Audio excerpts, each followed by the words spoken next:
Hello, math students. Welcome back to our module on linear equations. This is lesson 12, and it is called Linear Equations in Two Variables. The goal for today we will use tables to plot linear equations on a coordinate plane. Our question for this lesson is, what do the independent and dependent variables represent when working with a coordinate plane? All right, so we're talking about types of linear equations.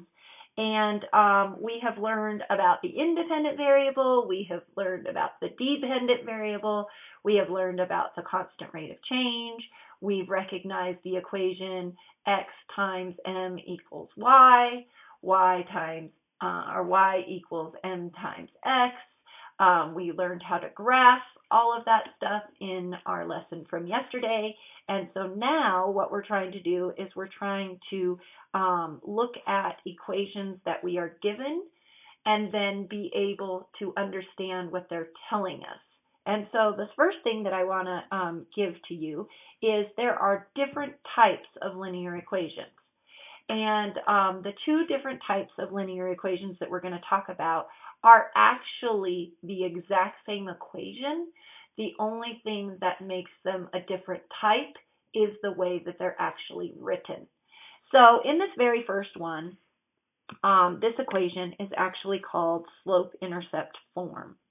And the reason why it's called slope-intercept form is because we have our original equation that we've been working with for a long time, y equals m times x, or if you say it backwards, x times m equals y, which is what we just did. But they add this plus b. And for a long time, kiddos, you have been wondering what we have to do with what we are calling the b. What the b is, when you put it on this original equation that we've been working with for so long, is the b represents the one-time fee, the amount that you start with, the amount that is there before you start changing your variables. And so what I want you to think about it is, let's talk about a cell phone plan for a minute. A lot of times when you are using a cell phone plan, when you get started, the first thing that they do is they charge you a one-time fee. And that one-time fee usually with any cell phone plan is $75. It's called an activation fee. Then the other thing that they charge you for when you're working with a cell phone plan is they charge you a certain amount of money per month. And usually that monthly fee is based on your usage of your data, of your phone time, of your text messaging. All of that comes in as a monthly fee. So you have the one-time fee, which was $75, and then you have a monthly fee, which is what they charge you every month to continue your plan. Well, whenever they're charging you a one-time fee, that one-time fee gets added on. And so we're calling that the B value. The B value is the one-time fee that happens. So if we look at this equation right here, we could liken it to anything, and we could say, okay, let's say I'm going to do this little scenario. I have some cash, and right now the amount of cash that I have is $4. But I'm trying to save some money so that I can buy a Amazon gift card. And so what I do is I started with $4, and then every time that I get $3, I'm going to put $3 in there every week. So every week I have $3 added to my $4 that I already had, and so that's how you would come up with an equation that looks like this, y equals 3x plus 4. Now, this equation doesn't say that because I just did that on the fly. This one actually says a -3, which for that scenario it wouldn't work. But if we are talking about me saving money for an Amazon gift card, I started with $4, and then every week I put $3 in. So the x value would be every week, and then the amount would be 3. Okay, so that's kind of how you look at these equations. Now, for this exact same thing, though, don't think about any stories, just think about the equations that you see. We have y and y, which we learned that's the dependent. It results from changing the independent, equals m, m is your constant rate of change, your unit rate. So in this scenario, -3 is the constant rate of change. So every time the x changes, it will be changed by multiplying it by a -3. The x value is the independent, usually time, okay? And then plus b plus 4, 4 would be the b, okay? So this formula that you see right here, or this equation that you see right here, this is called slope-intercept form. Now, the reason why this is kind of interesting that it's called slope-intercept form is because the thing that is awesome about this b right here, it tells you, no matter where you see it, this equation, for example, it tells you that if you were to graph it, your line, your linear equation that you form on your graph will cross your y-axis at this value that is the b. So for this graph right here, we are going to cross the x-axis at +4, okay? So that's what's really cool about slope-intercept form, is it tells you exactly where your graph has to cross the y-axis. Now, kiddos, I'm giving you a ton of information right now. We're going to practice it quite a bit, so I don't want you to think, oh my gosh, she's telling me so much, how am I going to remember it? You're going to remember it by practicing it. But what I just want to do in this lesson is be able to give you enough information to understand the difference between slope-intercept form and standard form, because we have different types of equations. You're going to see them written like this, and you need to understand what it means. You're also going to see them written in standard form, which looks like this, okay? So in slope-intercept form, this form is used to show how to find the y value. So this whole thing, it's all written so that you can figure out what the dependent would be. You're trying to find the y value. Okay, standard form, on the other hand, is used to show a situation. So for example, we have ax plus by equals c.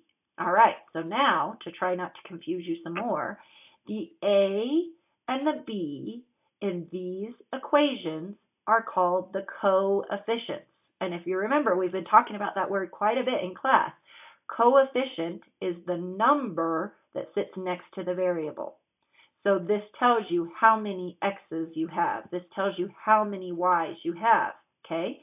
The c in this form, in standard form, it actually is going to represent the b from slope-intercept form, okay? Now, some of you are going, okay, gosh, I'm so confused.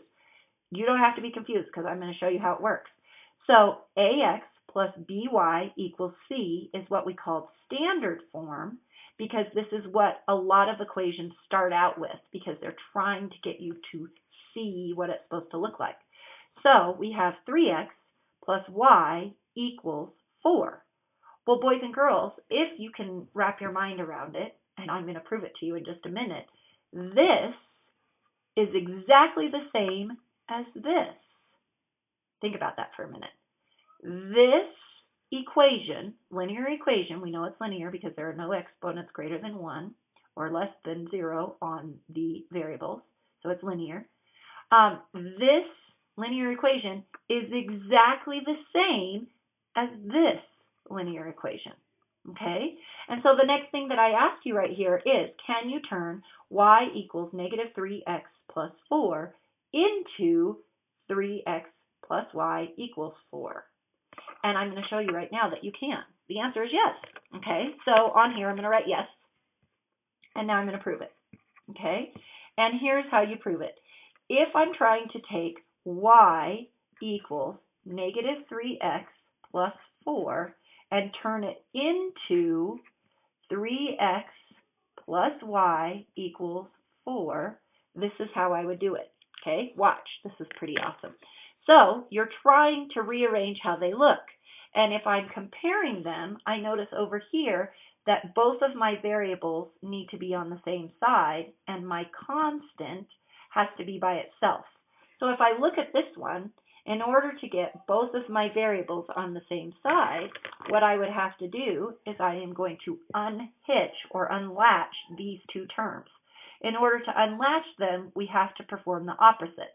So this is a negative 3x, so I'm going to add 3x. But what I remember, in order to keep the equations equivalent or balanced, what you do to one side, you have to do to the other. So this is actually going to make a 0 pair, but I also have to add it here. So now when I'm done, I now have 3x plus y, because y is positive, equals, what do I have left on this side? 4. Now, kiddos, does this form equal this form? Look at it. 3x plus y equals 4. Boom, done. Okay? So what you actually just experienced, which is really, really cool, is you can take standard form and turn it into slope-intercept form. You can take slope-intercept form and you can turn it into standard form because they are the exact same equations. They're just written in a different form.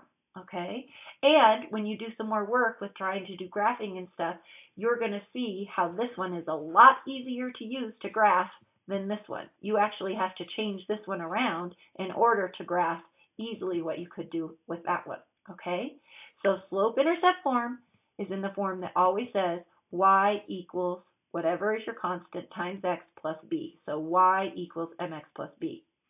Down here, standard form is ax plus by equals c, and it actually gets turned into slope-intercept form by doing the process of what you just saw. Okay, so then the last thing that I needed to cover with this lesson, hopefully I didn't thoroughly confuse you. If I did, we can work it out in class, and some practice is going to help you. What if x equals 2? So your job now is, what would y equal? So if x equals 2, what would y equal?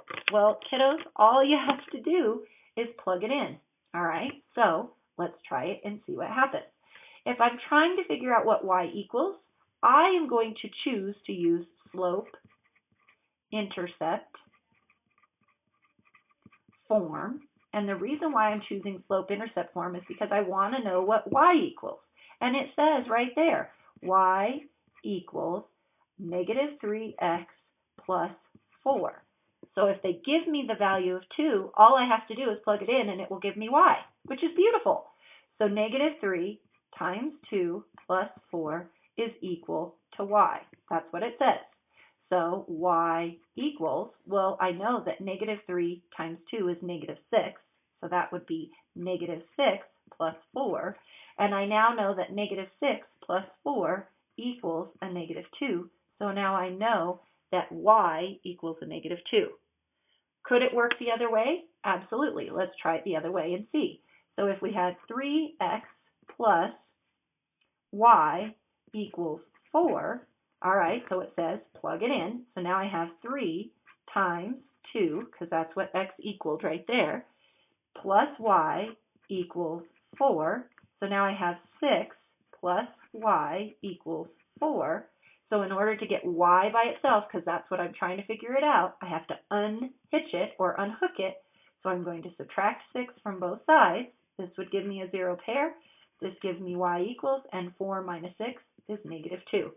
So you get the exact same answer no matter which form. So this was slope-intercept form. This is standard form. So as you can see, either type of equation gives you the exact same answer for the value that you're looking for. Okay? How you feeling? If you're feeling overwhelmed, don't. Okay? I'm going to help you with this so that it makes more sense when we actually get into some practice problems and try it. So going back to our goal, today we will use tables to plot linear equations on a coordinate plane. The question that you were thinking about with this one is, what do independent and dependent variables represent when working on the coordinate plane? The independent variables and the dependent variables are exactly how you plot them. You have to remember to put them on the correct space. And then the other thing that is going to be really valuable with plotting them on the coordinate plane is understanding the slope-intercept form and the standard form that goes with it. Okay? So really kind of important in understanding the difference between the two so that you can plot them. So now I would know my x value is 2, so when my x value is 2, my y value is negative 2, so I would go to the right 2 and down 2, and that would be my spot where that point intersects, and that's how we would graph it. Okay? All right, kiddos, that's all I have for you today with this lesson. I'll talk to you soon. Bye!